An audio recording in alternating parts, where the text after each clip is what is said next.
सायबीण मनशा जिविताचेर आमी नदर मारली जाल्यार तिणें आमकां देवाचो व्हडांतलो व्हड आशिर्वाद फावो केलो. म्हणगे तिचे वरवीं आमकां शांतीचो कुंवर मेळ्ळो आनी भाशेन हो व्हडलो आशिर्वाद देवान आपले पोरशेक मनीसकुळाक दिलो. Many times we might have heard this saying, we are blessed in order to be a blessing to others.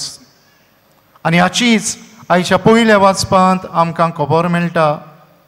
आरोनाक हुकूम घालता कितें करूंक, लोकांचेर पोरशेचेर आशिर्वाद घालूंक आनी भाशेन देवाचें शांतीचें मुखामळ मनीसकुळाक दाखोवंक. मोगाच्या भाव भयणीनो, हें नवें वरोस आमकां देवाच्याच आशिर्वादान फावो जालां.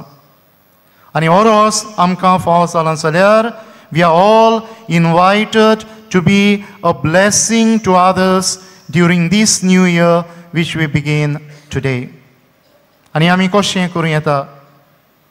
जूंय राग द्वेस आसा थंय मोग शिंपडावन, जूंय दुबाव आसा थंय बोरवासो जिवाळ करून, जूंय चूक फोट वचता थंय सोत उखलून धरून, जूंय दुस्मानकाय आसा थंय आमी इश्टागोत ओदीक आनी ओदीक पसरावन एकाच उतरान आमच्यान म्हणूं येता, जूंय वायटाची पदवी आसा थंय ही वायटाची पदवी मोडून आमी बरेपणांचो आशिर्वाद वांटीत वचूंक.